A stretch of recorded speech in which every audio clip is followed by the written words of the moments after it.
Muy buenas tardes, amigas y amigos del Instituto Latinoamericano de Investigación y Capacitación Jurídica Latin Juris. Sean todos ustedes bienvenidos a esta, la 12ª jornada del Diplomado Internacional en Derecho Laboral Público y Privado. En esta ocasión tendremos la participación de dos distinguidas profesoras, expertas en el ámbito laboral. Me refiero a la doctora Viviana Bueno, quien se conecta desde Ecuador, y a la doctora Belia Choque, quien nos saludará desde Bolivia, y participará en cada una de ellas. En primer lugar, la doctora Viviana Bueno con una conferencia sobre la protección reforzada de personas con discapacidad, ese desarrollo jurisprudencial y también la normativa específica que protege a las personas en situación de discapacidad en el ámbito laboral. Y posteriormente la doctora Belia Choque hará una referencia sobre los riesgos laborales e indemnizaciones a partir también de la experiencia boliviana, y pues mucho mejor si es que esto proviene de una jurista que tiene la experticia de administrar justicia en el ámbito laboral, tal como ocurre con la doctora Belia Choque. Así que sin más, estimados amigos de Latin Juris, vamos a presentar a la doctora Viviana Bueno, quien ya se encuentra pues acompañándonos. La doctora Viviana Bueno es abogada y licenciada en Ciencias Políticas y Sociales por la Universidad de Cuenca, magíster en Derecho Laboral y Seguridad Social. Se ha desempeñado como inspectora del trabajo y coordinadora de inspectores de trabajo de campo, trabajo digno en el Ministerio del Trabajo. Fue directora provincial del Instituto, perdón, ya se me perdió. Mil disculpas. A ver, vamos otra vez, vamos por acá. A ver, les decía, por aquí. Permítanme un segundo, por favor. Aquí está. Ok. Vamos, les decía entonces, la doctora Viviana Bueno, me permito presentarle nuevamente, por favor. La doctora Viviana Bueno es abogada y licenciada en Ciencias Políticas y Sociales por la Universidad de Cuenca, magíster en Derecho Laboral y Seguridad Social. Se ha desempeñado como inspectora del trabajo y coordinadora de inspectores de campo Trabajo Digno en el Ministerio del Trabajo en Ecuador. Fue directora provincial del Instituto Ecuatoriano de Seguridad Social en el Azuay y también directora distrital del Ministerio de Inclusión Económica y Social en la provincia de La Azuay. Tal como lo había anunciado previamente, el tema que va a exponer la doctora Viviana Bueno tiene relación con la protección especial o la protección reforzada de las personas con discapacidad en el contexto laboral. Estimada doctora Viviana, bienvenida. Muy buenas tardes. Muy buenas tardes, Damián. Un saludo igual a todos los compañeros, colegas que desde los diferentes espacios, tanto aquí en el Ecuador cuanto a nivel internacional, nos acompañan y que de seguro, bueno, tendrán pues mucha experiencia que será importante también compartirla en este espacio de formación académica. Precisamente, como se había mencionado, el objetivo es que precisamente podamos hablar acerca de cuáles son los mecanismos que se han venido implementando para la protección de personas con discapacidad. Entonces me voy a permitir compartirles una pequeña presentación, tratando pues obviamente de procurar que la información que ustedes tengan sea totalmente de utilidad y sobre todo que permita reforzar los conocimientos que seguramente muchos de ustedes ya tienen en el área laboral. Agradecerle, Damián, nuevamente por permitirnos compartir este espacio, muy importante en realidad, y dar inicio, pues obviamente, a la capacitación. En efecto, como habíamos conversado, el tema de protección reforzada de personas con discapacidad es un hecho que nos lleva a revisar varios temas. Fundamentalmente la situación respecto del contexto que estamos viviendo a nivel internacional acerca del tema de las personas con discapacidad y cómo se ha venido dando el proceso para el ejercicio y garantía de derechos de las mismas. Es por eso que, bueno, me permito compartirles algunos datos importantes y relevantes de la OIT, en donde se hace referencia de manera general a que alrededor de 1.000 millones de la población mundial son personas con discapacidad, entendiéndose que esto corresponde al 15% de la población mundial y efectivamente que ese 80% de la población está en edad para poder trabajar. La exclusión de las personas con discapacidad, de conformidad a esta misma organización, refiere a que no incluirles no solo significa un derroche de conocimientos que pueden tener las mismas, sino que además representa una pérdida del Producto Interno Bruto del 3 y el 7%. Nosotros conocemos que a partir de 1980 es cuando por primera vez se hace alusión a las personas con discapacidad en instrumentos internacionales que posteriormente devienen pues en el seguimiento y sobre todo en la inclusión en la normativa tanto a nivel nacional e internacional de cada uno de los organismos y estados que conforman las diferentes organizaciones a nivel internacional para la protección de este grupo prioritario. Es así que, como podrán observar en el cuadro que también se acompaña, es una relación respecto de América Latina sobre el número de personas, el porcentaje de personas con discapacidad respecto de la población que se tiene. Este dato fue obtenido de Naciones Unidas y efectivamente da a conocer la realidad que es diversa en cada uno de los países, pero que efectivamente debe ser tratada por los diferentes estados. De esta manera, yo les he preparado una síntesis de cada una de las normativas que se fueron estableciendo para el tema de la consecución de los derechos de las personas con discapacidad. Y esto obviamente en relación a lo que posteriormente nos llevará al tema de la importancia de los derechos en el campo económico. Es así que, como podrán observar, tanto la Declaración sobre el Progreso y el Desarrollo en lo Social, que es la Resolución 2542 de 1969, ya nos hace referencia al tema de la protección de los derechos de las personas físicas y mentalmente desfavorecidas. Luego tenemos el tema de la Declaración de los Derechos del Retraso Mental a través de la Resolución 2856 de 1971, en donde ya se habla acerca de la protección del derecho al trabajo de las personas. En este caso se refería a las personas inválidas, era el término que generalmente se utilizaba y que posteriormente ya con las diferentes acciones de los organismos se mantiene una uniformidad y se reivindica justamente los términos que se deben utilizar para referirnos a las personas con discapacidad. Luego, el Año Internacional de los Impedidos, a través de la resolución 31-123, también establece ya medidas a favor justamente para promover la igualdad y la participación, y es aquí donde se plantea ya el Programa de Acción Mundial para los Impedidos, considerando pues precisamente que ya es necesario el establecer derechos fundamentales entre esos el acceso al trabajo, a la igualdad de oportunidades, y de esa manera garantizar pues precisamente el tema de la inclusión de este grupo. La Conferencia Internacional sobre la Población y el Desarrollo en 1994 también nos hace mención al tema de la reorientación sobre la visión acerca de la población de las personas con discapacidad y sus vínculos en el desarrollo. Aquí se tiene ya una visión mucho más transversal acerca de este grupo poblacional, y sobre todo se empieza a reformular el tema de la normativa, no solo en el tema de cómo se maneja la terminología en los temas técnicos, sino también de cómo debe garantizarse los derechos. La Declaración de Beijing, aprobada en la Cuarta Conferencia Mundial sobre las Mujeres de 1995, nos habla acerca ya de la discapacidad como una barrera para el desarrollo y el adelanto en los pueblos para las mujeres y las niñas.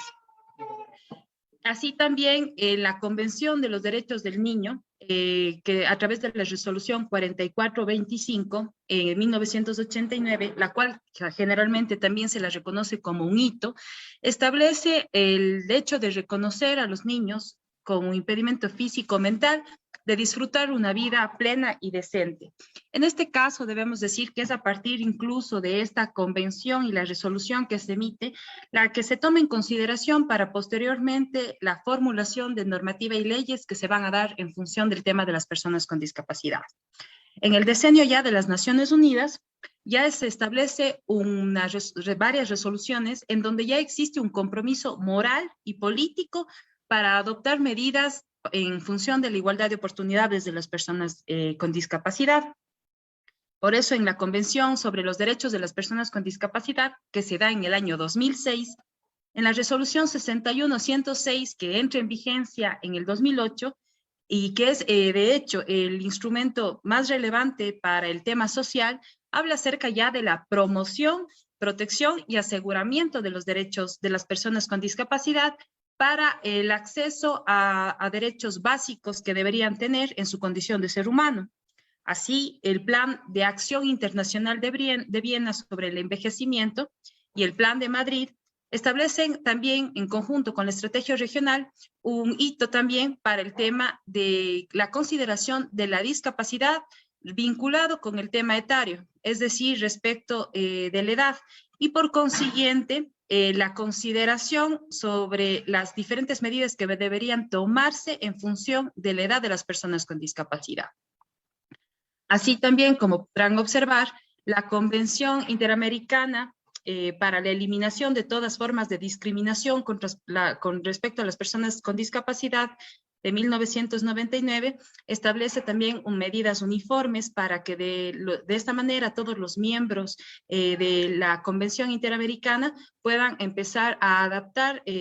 normativa referente al tema de la erradicación de todo tipo de discriminación. Y aquí, sobre todo, hacer una consideración. Cuando hablamos acerca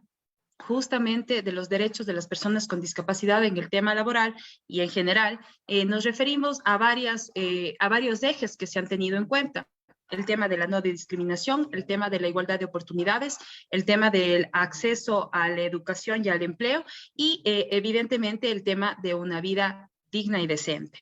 En el programa de acción para el diseño de las Américas, ya hablando a nivel iberoamericano, se considera justamente la aprobación por parte de la Comisión el 26 de abril del 2007 de los avances sustantivos que deben darse respecto de la inclusión basada en la solidaridad y el reconocimiento pleno e igualitario de los derechos fundamentales de las personas con discapacidad. La OIT también, como Organización Internacional del Trabajo, tiene varios convenios que son de utilidad. Por ejemplo, el 111 de 1960 habla ya sobre la discriminación en materia de empleo y ocupación. El 128 de 1969 habla sobre las prestaciones de invalidez, vejez y sobrevivientes. El convenio 142 del 1977 habla sobre la orientación profesional y formación profesional en el desarrollo de recursos humanos, entendiendo pues obviamente el proceso de sensibilización a nivel general para el proceso de selección e inclusión de las personas con discapacidad, y el convenio 159 de 1985 que habla acerca de la readaptación profesional y el empleo de las personas inválidas.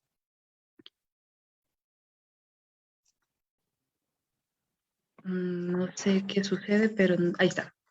Ya. En el programa de diseño para las Américas, hablamos también, bueno, esto era justamente lo que se había referido, y la Declaración de Cartagena de Indias, que en el año de 1992 establece el tema de las políticas integrales para las personas con discapacidad. Sobre este tema debemos establecer con respecto a la normativa en América Latina, 17 países de América Latina han incorporado en sus textos constitucionales cuando menos un artículo que se refiera de manera específica o a su vez incluyendo a otros grupos de atención prioritaria dentro de sus constituciones, con excepción de Chile, Haití y Costa Rica, que no hacen ninguna referencia específica en el tema de derechos de personas con discapacidad.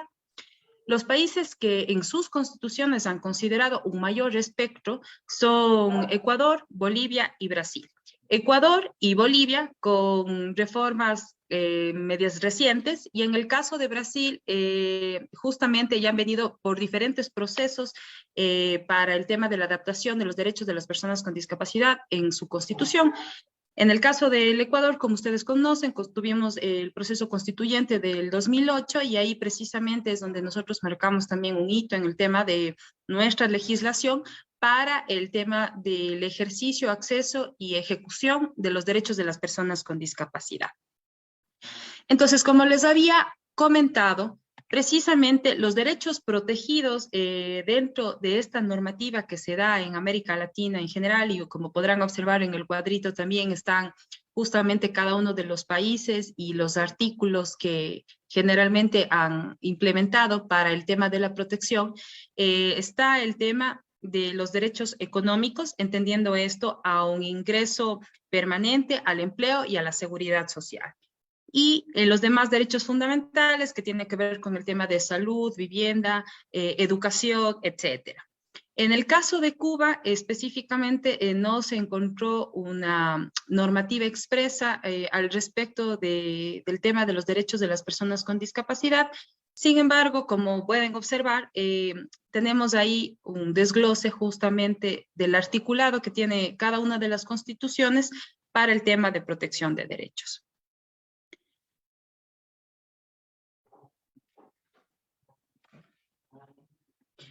Es así entonces que en las constituciones a nivel latinoamericano hablamos de diferentes temas, ¿no? El tema de la responsabilidad en la integración social de las personas con discapacidad, el tema de la igualdad de oportunidades, el desarrollo de potencialidades y capacidades, tanto para las personas con discapacidad cuanto para las personas que hacen el proceso de selección, empleadores y demás,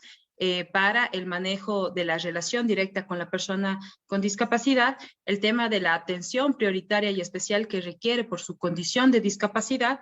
También se considera el tema de la corresponsabilidad del Estado y la familia, esto en algunas legislaciones específicas como las nuestras, que además de establecer el tema del rol del Estado, también genera una responsabilidad social de la familia en el proceso del ejercicio de derechos. En el caso de El Salvador y Guatemala y Honduras, la regulación se da a través de decretos ejecutivos, más no de la Constitución propiamente, de la ley, efectivamente nosotros en el Ecuador tenemos varias normativas que voy a irles compartiendo. Ahí, bueno, no se ve muy bien, pero está la normativa que existe con respecto al tema de personas con discapacidad por cada uno de los países de Latinoamérica. Entonces es así que, por ejemplo, en Argentina tenemos el sistema de protección integral de personas con discapacidad. En Bolivia tenemos también el de personas con discapacidad. En Brasil tenemos el portador de deficiencia. En Chile tenemos la ley que establece normas sobre igualdad de oportunidades e inclusión social para personas con discapacidad. En Colombia tenemos mecanismos de integración social con limitación y que se dictan otras disposiciones y así sucesivamente, ¿no? En el caso de Cuba, como decíamos, lo que se ha detectado es justamente el tema de la resolución por la que se crea el Consejo Nacional de Atención de Personas con Discapacidad, y en lo que tiene que ver está justamente el tema de toda la normativa. Me salió una leyenda que dice su función de compartir pantallas está en pausa. No sé si es que la están observando. Sí, la vemos. Muchas gracias. En el caso del Ecuador, justamente tenemos la normativa que regula el caso de las personas con discapacidad. En primera instancia, pues la Constitución de la República. Hay que hacer una pausa fundamental y es aquella relacionada con que, bueno, nuestra Constitución efectivamente reconoce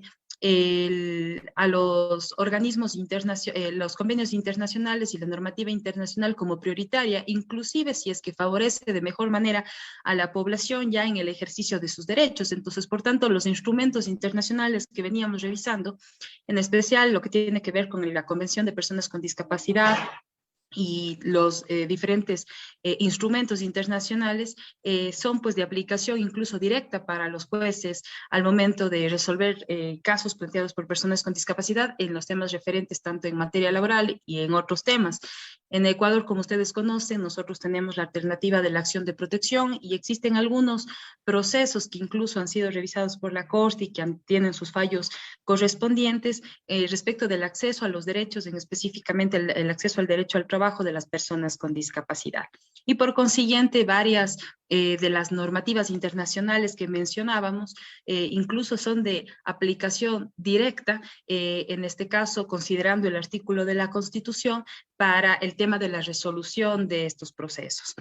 También tenemos la Ley Orgánica de Discapacidades, que en este caso viene a ser un instrumento fundamental y a regular justamente algunas consideraciones que vamos a ver más adelante. El tema de la Ley Orgánica de los Consejos Nacionales para la Igualdad, al ser este el organismo, pues precisamente que tiene que articular para el tema de la creación de política pública y la coordinación con los otros espacios justamente para la ejecución de la política pública y el ejercicio de los derechos de las personas con discapacidad. Obviamente está el tema de la Ley de Seguridad Social, el reglamento a la Ley Orgánica de Discapacidades, nuestro Código de Trabajo. Tenemos acuerdos ministeriales también que han sido implementados justamente por el organismo regulador y verificador de los temas laborales, como es el Ministerio de Trabajo. Inicialmente, incluso nosotros teníamos el acuerdo ministerial MRL 2013-041, que consideraba el tema de las personas sustitutas y que fue reformado por el acuerdo ministerial MDT 2018-180. También últimamente se pudo expedir también el acuerdo ministerial MDT 2020-171, que habla acerca de las excepciones para la aplicación del capítulo 3 de la Ley Orgánica de Apoyo Humanitario para combatir la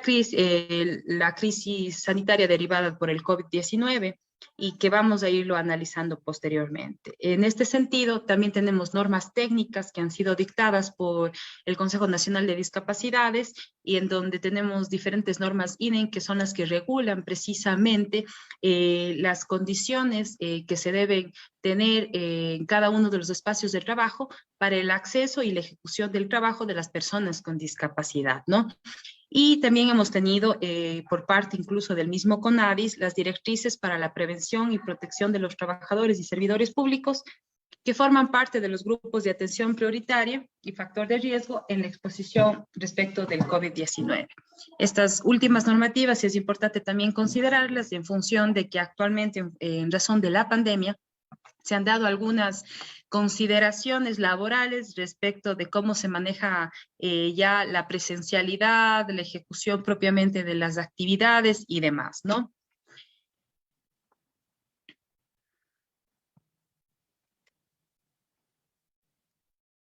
En la Constitución de la República, nosotros justamente en nuestro artículo 11, numeral 2, y bueno, les he puesto justamente los artículos un poco sintetizándoles para poder ir un poco conversando cuál es la visión que nuestra Constitución en el Ecuador, pues obviamente considera pertinente para el tema del ejercicio de los derechos de las personas con Doctora, discapacidad. Sí. un favor.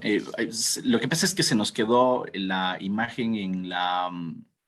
diapositiva donde está el cuadro 5 de las fuentes de Naciones Unidas y CEPAL.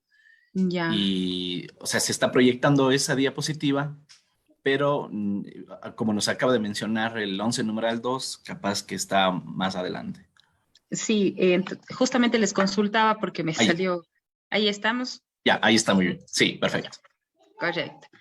Sí, entonces, bueno, esta es la normativa que les decía que al menos nosotros en nuestro país, pues justamente es la que aplicamos para el tema de los diferentes procesos administrativos, judiciales, en general para el acceso que tienen las personas con discapacidad y cómo debe resolverse también tanto en la instancia administrativa como en las instancias judiciales, ¿no?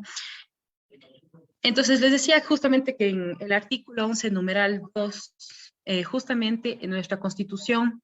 considera que todas las personas deben ser iguales y gozar de los mismos derechos y se refiere a la no discriminación ya y a las acciones y establece la obligación que el Estado debe tener para determinar acciones afirmativas que promuevan la igualdad real. También tenemos el artículo 16, numeral 4, en donde igual hablamos acerca de el acceso a todas las formas de comunicación que deben haber en los espacios para que permita la inclusión de personas con discapacidad. justamente el artículo 35 considera que el Estado prestará una protección especial a las personas con discapacidad y justamente determina, de hecho, quiénes son el grupo de atención prioritaria, entre estos las personas con discapacidad, y que el Estado incluso tendrá una protección especial para aquellas personas que tengan una doble vulnerabilidad. Por ejemplo, como hacíamos referencia hace un instante, las mujeres discapacitadas, que están las personas en situación de discapacidad, ¿no? El artículo 46, numeral 3, también nos hace referencia a la protección que tienen los niños, niñas, adolescentes y al trato preferente que van a tener en la integración social y garantizar su incorporación en el sistema de educación regular y en la sociedad. Como ustedes conocen y podrán haber escuchado, observado o investigado, el tema del acceso justamente a la educación es uno de los factores que ha determinado pues las brechas que existen tanto para las personas que viven en situación de vulnerabilidad por situación económica y en especial en las personas por discapacidad por el acceso que deben tener a estos procesos educativos. Y a eso pues obviamente conlleva y hay datos que determinan que el índice de niños en situación de calle es precisamente un número importante de los niños en situación de personas con discapacidad. Y en este sentido, pues obviamente es una prioridad para el Estado justamente el de considerar estas particularidades, ya que la condición de estos niños y estos adolescentes, como conllevan a la situación de calle, generalmente son también explotados laboralmente. Y por consiguiente, al momento de la reparación de un derecho debe entenderse justamente su condición de doble vulnerabilidad. Asimismo, en el artículo 47, numeral 5, establecemos que nuestro Estado garantiza las políticas de prevención de las personas con discapacidad en conjunto con la familia, como veníamos conversando, procurando una igualdad de oportunidades y fomentando el tema de capacidades y potencialidades, mediante políticas públicas que sean ejecutadas y de cumplimiento obligatorio por las instituciones tanto públicas como privadas. En el artículo 48, numeral 1, también se habla acerca de la inclusión social mediante planes y programas estatales, privados y coordinados que fomenten la participación económica de las personas con discapacidad. El artículo 49 también nos hace referencia a que las personas y las familias que cuidan personas con discapacidad requieren una atención permanente, deben estar cubiertas por la seguridad social. Se garantiza la inserción y la accesibilidad en igualdad de condiciones al trabajo para las personas con discapacidad, y así el Estado y los empleadores tienen la obligación también de implementar los servicios sociales necesarios para facilitar su actividad.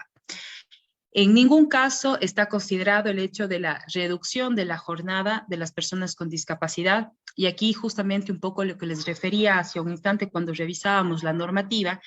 de acerca de incluso el acuerdo ministerial último que se expidió en el año 2020 por parte del Ministerio de Trabajo, en donde existen excepciones específicamente en la ejecución ya propiamente de la ley humanitaria que se dictó para preservar el empleo, en donde se establece como excepción de reducción de remuneración en cualquier circunstancia a las personas de grupos de atención prioritaria, específicamente también a las personas con discapacidad, e incluso en el instrumento de la reducción de la jornada laboral, si bien existiera una reducción de la jornada laboral, que es un instrumento pues obviamente que está a consideración del empleador, no se puede disminuir la remuneración. Y las personas que se hubiera acogido al tema de reducción de jornada y que estuvieran en este proceso, al momento de establecerse el tema de las excepciones, se habría quedado invalidado pues justamente ese acuerdo con el empleador, y si bien se mantiene el tema de reducción de la jornada, se deberá considerar la no reducción de la remuneración. El Estado además generará condiciones para la protección integral de sus habitantes, reconocidos en la Constitución, pero priorizando justamente la no discriminación y que no haya ninguna situación de desigualdad entre los mismos. Asimismo, cuando hablamos ya, en cambio, de la Ley Orgánica de Discapacidades, que regula justamente el acceso de los derechos de este grupo poblacional en nuestro país, tenemos justamente que las personas con discapacidad, con deficiencia o condición discapacitante son protegidas en función de que deben acceder a un derecho a un trabajo remunerado en condiciones de igualdad y no ser discriminadas en función a las prácticas relativas al empleo. Como saben, el empleador que cuente con un mínimo de 25 trabajadores está en la obligación de tener un porcentaje del 4% de su nómina de personas con discapacidad en labores que sean pertinentes considerando sus capacidades y también justamente sus conocimientos, condiciones físicas, aptitudes individuales. En el caso de las Fuerzas Armadas, sí hay una excepción y se considerará únicamente para cumplir este porcentaje de personas con discapacidad, que es una acción afirmativa pues, que realiza el Estado para la inserción en el nivel económico de este grupo prioritario. Se considera únicamente el personal administrativo y no el personal operativo de las fuerzas públicas. Y en el caso del sector del transporte, se dispone que justamente a paz del tema de la inclusión de las personas con discapacidad, justamente los vehículos cuenten con las medidas necesarias para el acceso de la persona con discapacidad. El artículo 48 nos habla de los sustitutos y es que nosotros en nuestra legislación pues establecemos que los parientes hasta en 4º grado de consanguinidad y 2º de afinidad, el cónyuge, la pareja en unión de hecho, el representante legal o de la persona que tenga bajo su responsabilidad el cuidado de una persona con discapacidad severa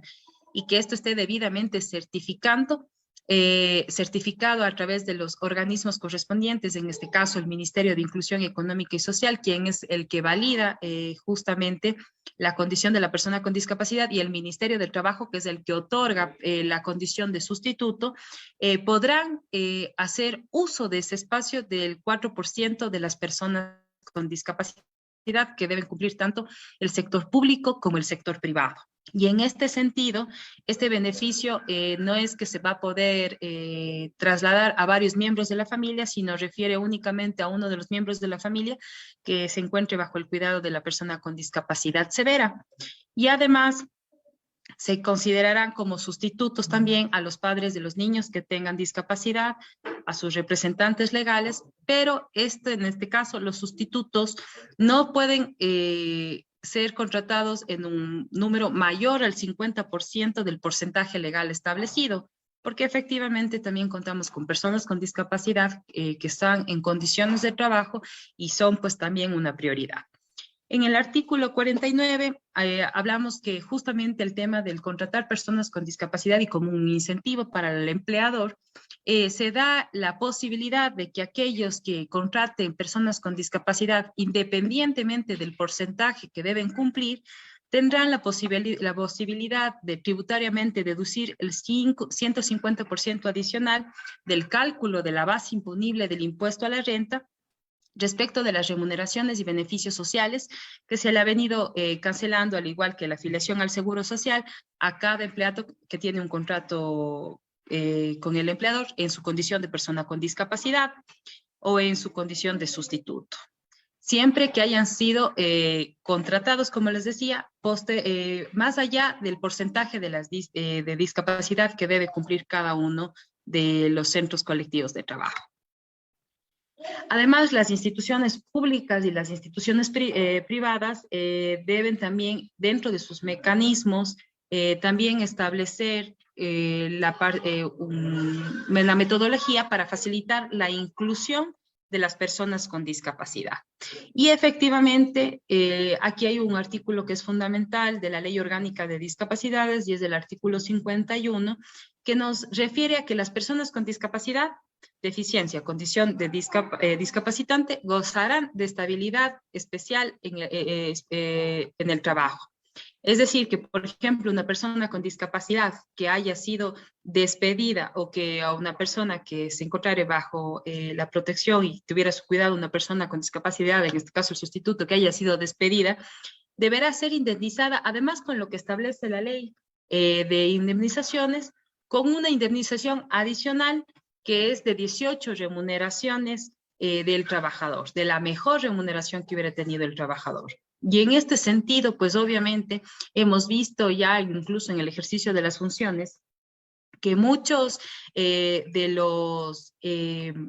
las empresas a veces evitan el querer cumplir justamente con estas indemnizaciones, no solo la del despido, que ya de por sí viene a ser una erogación económica bastante grande, sino que adicionalmente con la de, en el caso de la persona con discapacidad, y acceden a algunos mecanismos que no son legales. Y existe ya incluso luego posteriormente el tema de una precarización laboral, existe un tema de acoso laboral, etcétera. Así como hay instituciones y empresas, más que nada, del sector privado, que independientemente de las indemnizaciones cumplen con sus obligaciones laborales. Últimamente, por el tema de la pandemia, incluso se ha podido evidenciar que muchas de ellas han tenido incluso que prescindir de los servicios porque al tener una disminución de su nómina normal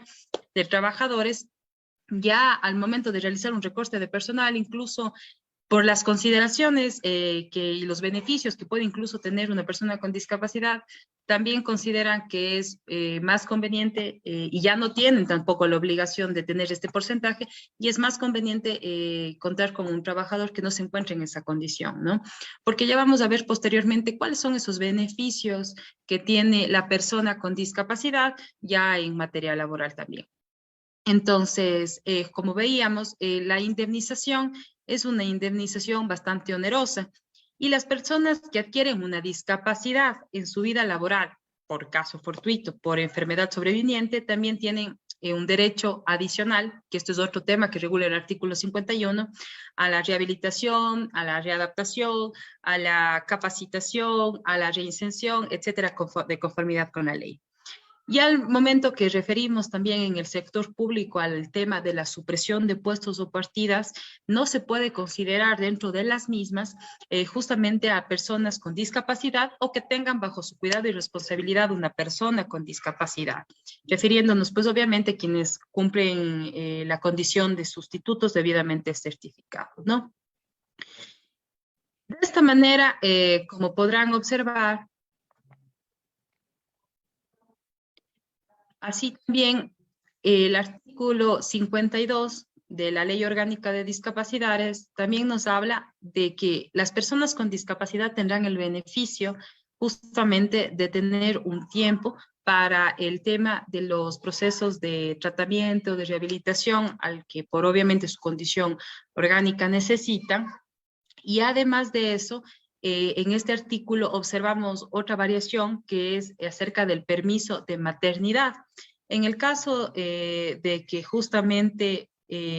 haya el nacimiento de un niño o una niña con discapacidad o con una situación congénita grave, es el permiso de maternidad, que generalmente en nuestro país es de los 90 días, se extiende por 3 meses adicionales.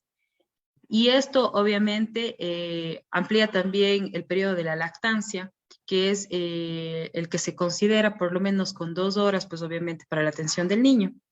Entonces, en este sentido, obviamente, al tener nosotros a un bebé con una niña, un niño en condición de discapacidad, pues obviamente tenemos este derecho debidamente consagrado. Y en este caso, también los servidores y los empleados privados que estén contratados de jornada de 8 horas diarias, que tuvieran bajo su responsabilidad a una persona con discapacidad severa, que esté certificado, también tendrán esas 2 horas para el cuidado. Y esto le corresponde a la unidad de recursos humanos, a la unidad de talento humano, justamente el emitir el informe correspondiente, porque no se puede evitar el tema de este acceso que tiene a este derecho la persona que tiene a su cuidado una persona con discapacidad, porque hablamos de la condición de este grupo de atención prioritaria y por consiguiente no es un tema negociable, ¿no? En el artículo 53 establecemos que la Autoridad Nacional encargada de las relaciones laborales, es decir, en este caso el Ministerio del Trabajo, hará las revisiones periódicas para verificar el cumplimiento de las disposiciones contenidas en la normativa en general respecto de las personas con discapacidad, fundamentalmente el tema del porcentaje de personas con discapacidad. Así como en lo privado, el no contar con el porcentaje establecido para personas con discapacidad, que establece una sanción de 10 remuneraciones básicas del trabajador, también en el caso del sector público significa una sanción administrativa para la autoridad nominadora por no cumplir justamente con ese porcentaje y que incluso podría devenir posteriormente incluso en la destitución o la remoción del cargo. Entonces, él le corresponde al Ministerio de Trabajo a través de la Dirección de Trabajo y de Servicio Público hacer la verificación correspondiente. Cuando hablamos de la jubilación especial por vejez, también vemos que en el caso de las personas con discapacidad que están afiliadas al IES y que acrediten sus 300 imposiciones, sin límite de edad ya te pueden acceder al tema de la pensión, que será correspondiente al 68.75% del promedio de los 5 años de mejor remuneración que hubieran tenido, ¿no? Y en esto, efectivamente, en el caso de las personas con discapacidad intelectual, también tendrán el derecho a una pensión jubilar cuando acreditan sus 240 imposiciones, ¿no? En el caso de ellos hay esta consideración específica. Y en el caso de los servidores públicos, obviamente, y que se acojan a los beneficios de jubilación, tendrán también derecho a recibir por parte del empleador por una sola vez 5 salarios básicos unificados del trabajador privado por cada año de servicio a la misma empresa, contados a partir del 5º año y hasta un monto máximo de 150 salarios básicos unificados del trabajador. Esto en cuanto al tema de la Ley Orgánica de Discapacidades. Ahora vamos a revisar justamente qué es lo que establece el Código de Trabajo con respecto al tema de las personas con discapacidad. Y específicamente nosotros verificamos pues, que en las obligaciones del empleador, justamente en el numeral 2, se contempla ya que existe la normativa específica para que en los lugares de trabajo se considere el tema del acceso de las personas con discapacidad, en función tanto de las medidas de prevención, de seguridad, de higiene y salud en el trabajo, y así como aquellas que establece en este caso, por ejemplo, el CONADIS a través de las normas INEM, porque efectivamente es ya obligatoriedad el acceso, pues obviamente, en las condiciones adecuadas y para que puedan evitarse situaciones posteriores. El artículo 42, numeral 33, se establece también que el empleador que cuente con un mínimo de 25 trabajadores, como veíamos también en la Ley Orgánica de Discapacidades, está obligado a contratar al menos una persona con discapacidad. Inicialmente se consideró cuando se estableció esta obligación que sea un proceso paulatino hasta llegar al 4%. Al momento estamos ya en el 4% de la nómina, es decir, cada 25 trabajadores una persona con discapacidad. Asimismo, entre las obligaciones del empleador está que las empresas y las instituciones harán la adaptación de los puestos de trabajo conforme a la Ley Orgánica de Discapacidades, a las normas INEM de accesibilidad al medio físico, a los convenios, acuerdos, normas internacionales y demás, para cumplir justamente con los estándares establecidos. En el artículo 79 vemos que ya se evidencia que a igual trabajo corresponde igual remuneración sin discriminación por ninguna condición, entre esas la de discapacidad. El artículo 152, inciso 3, también nos hace referencia aquí, a diferencia de lo que veíamos en la Ley Orgánica de Discapacidades respecto del permiso de maternidad con la madre, que en el caso del padre, cuando el hijo o la hija naciere con un grado de discapacidad severa, se tendrá adicionalmente una licencia con remuneración por 25 días más. Entonces aquí hay esta variación que es importante porque efectivamente, como ustedes conocen, al momento que se dio el proceso de considerar el tema de el permiso por paternidad a fin de que el padre pues obviamente pueda ayudar en el tema del cuidado del menor, se tuvo en consideración también esta particularidad y se concede los 25 días adicionales, siempre evidentemente que se justifique de manera oportuna y adecuada por un facultativo del IES o a su vez por un profesional privado, pero obviamente validado por el Instituto Ecuatoriano de Seguridad Social. Así también el tema de la desvinculación de forma unilateral de una persona con discapacidad la encontramos también considerada dentro del artículo 195.3,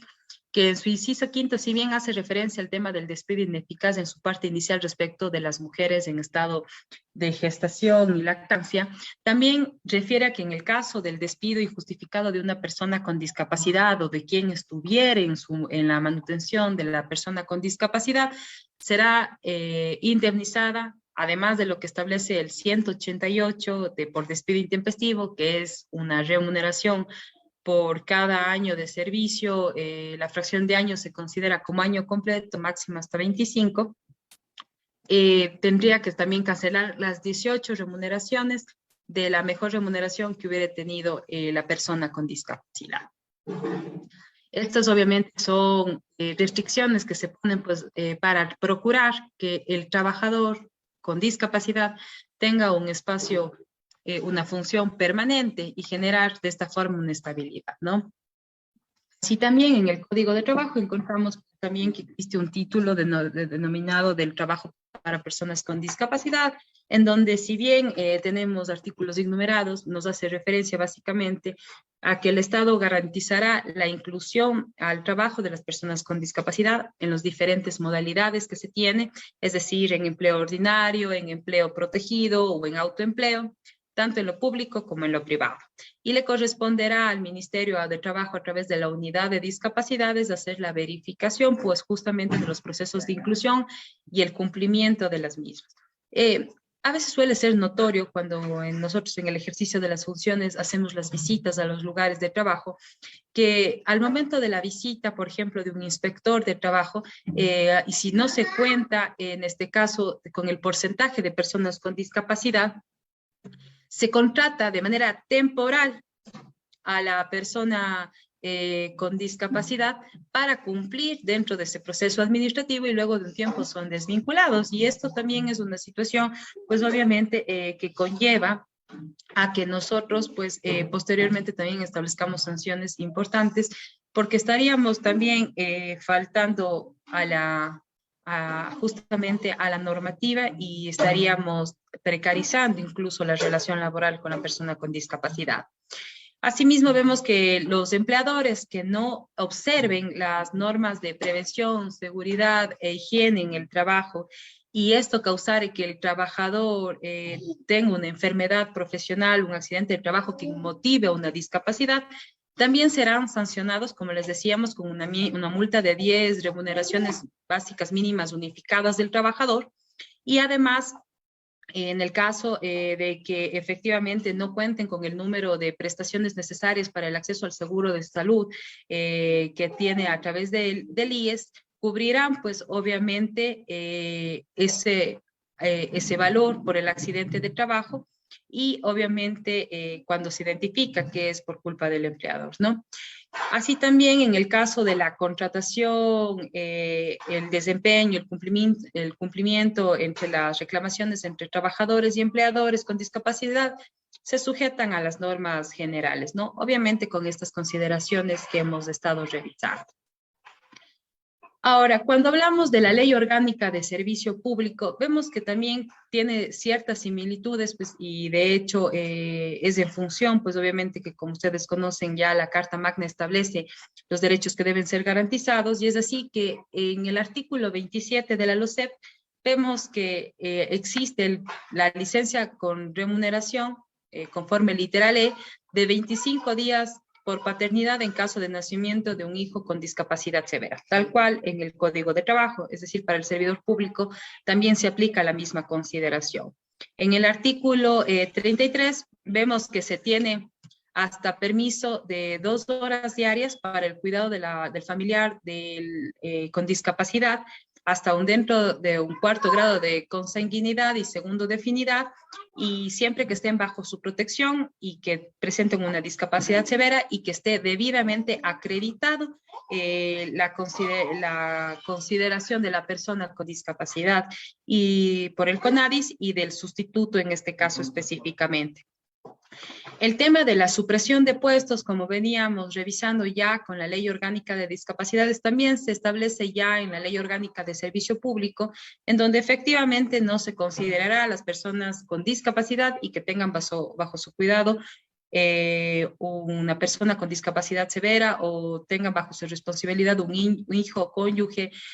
conviviente con grado severo de discapacidad. Esto obviamente siempre en función del certificado validado pues, por el Consejo Nacional de Discapacidades. Así vemos también que en el artículo 64 de la LOCEP también se regula el tema de las personas con discapacidad o con enfermedades catastróficas.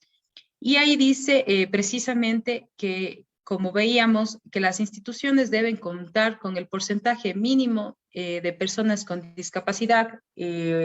promoviendo de esta manera acciones afirmativas y bajo el principio de no discriminación en condiciones de igualdad de oportunidades, y se le deben dotar además de los implementos y medios necesarios para el ejercicio de sus actividades. En casos de que las personas con discapacidad o enfermedad catastrófica por su consideración de salud no pudieran acceder a este espacio laboral que se abre dentro del servicio público, puede hacerlo otra persona del núcleo familiar que tenga a su cargo esa persona con discapacidad y de esta manera ocupar el espacio designado, lo que hablábamos y que se denomina los sustitutos. De esta manera, bueno, por un poco el tiempo, se ha hecho una referencia general tanto al tema del acceso y cómo nace el tema de los derechos de las personas con discapacidad, cuáles son los instrumentos que han tenido como base para que venga, pues obviamente, en la normativa de cada uno de los países y cómo nuestro país está considerada el ejercicio y el acceso de los derechos de las personas con discapacidad. Y en este sentido, pues entender que, como les decíamos, esta es la normativa que estamos nosotros generalmente aplicando y sobre todo en el caso, sobre todo de los convenios internacionales, que son de inmediata aplicación en consideración de la Constitución, también existen varias resoluciones y sentencias de la Corte, al menos en acciones de protección, en las que se tome en cuenta la normativa internacional para el tema del acceso al trabajo. Es lo que les puedo compartir. No sé si de pronto tengan alguna pregunta al respecto.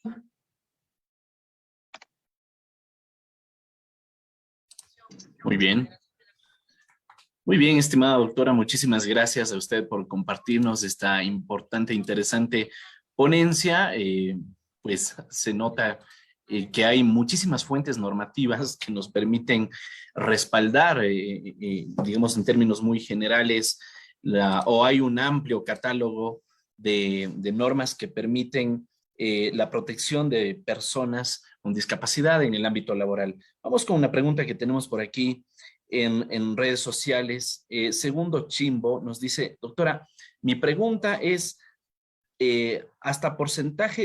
qué porcentaje de discapacidades que pueden acoger al trabajo en instituciones públicas o privadas? O sea, nos pregunta si es que hay un techo de personas con discapacidad que podrían vincularlos. Más bien la normativa lo que establece es del mínimo, que es del 4%. En este caso, efectivamente, si tenemos un mayor número de personas con discapacidad, no habría ningún problema. Incluso en la Ley Orgánica de Discapacidades se consideró incluso la posibilidad de establecer hasta centros de trabajo con hasta con el 80% de personas con discapacidades para que sean las que establezcan la nómina general. Entonces, más bien, no habría una restricción en lo máximo que se podría contratar a personas con discapacidad, sino más bien se establece el mínimo. Mientras más se pueda, de mejor manera, en el caso de las instituciones públicas y, como decíamos, en el caso de las instituciones privadas, incluso con la consideración de los beneficios tributarios que tienen. Excelente, muy bien, doctora. Por aquí en redes también Fernando Anselmo Escobar nos dice desde México,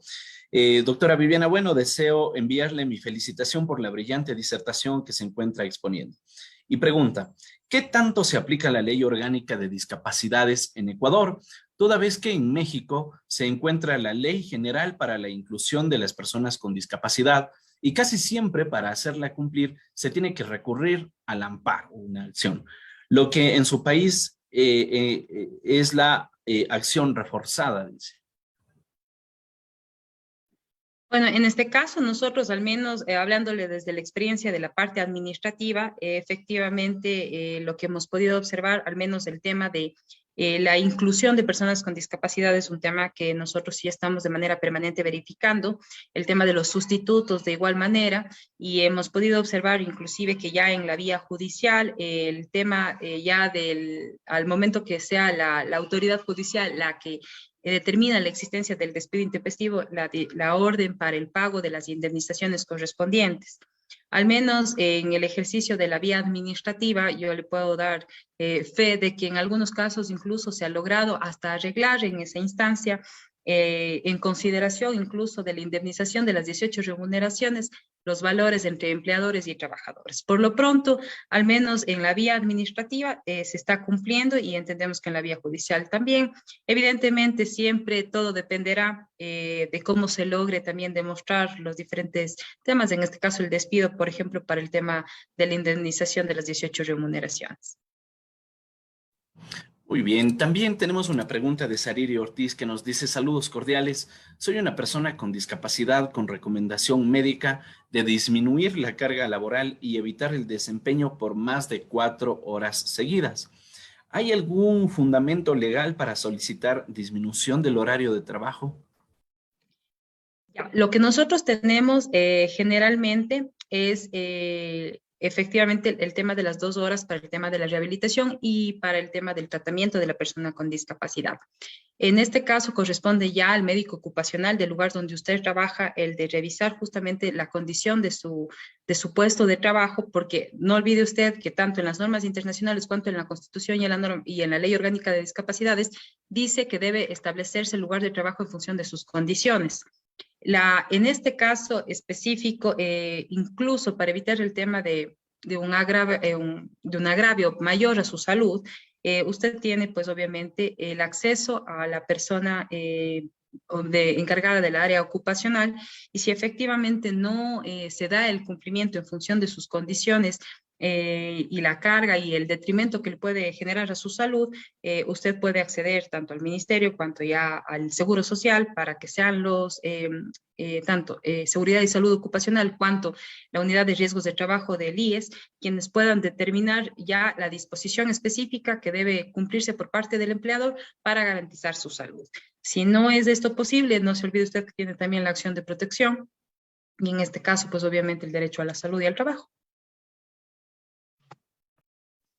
Muy bien, Karen A. Álvarez nos dice: ¿la aportación al seguro como empleado con discapacidad tiene un valor mínimo o es el mismo?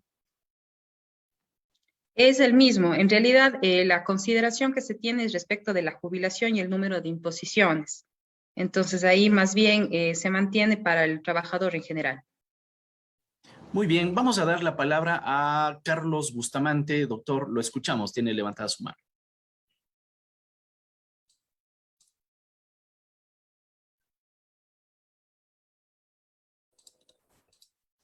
Buenas noches. Buenas noches. Doctora Viviana, felicitándole por esa magnífica ponencia y muy particularmente en lo que tiene que ver a la contratación de personas con discapacidad.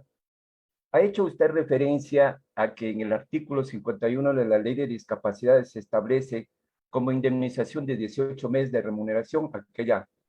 persona con discapacidad, persona trabajadora me refiero, o en su calidad de sustituto. No recuerdo el número de acuerdo ministerial que emitió el Ministerio de Trabajo en donde establece o regula particularmente de que aquellas personas sustitutas deben estar debidamente registradas en el Ministerio de Trabajo. Mi pregunta va en el sentido de qué sucedería si esa persona trabajadora no tuvo interés en hacerse registrar, pero llegó el momento de que la empresa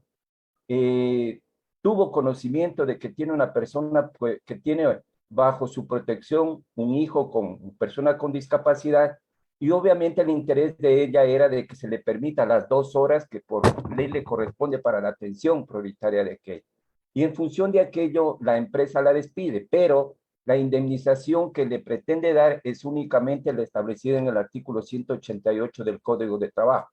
Mi pregunta ¿es una limitante esto del registro en el Ministerio de Trabajo como persona con discapacidad para poder otorgarse las 18 remuneraciones que hace referencia a la ley de discapacidades, doctora?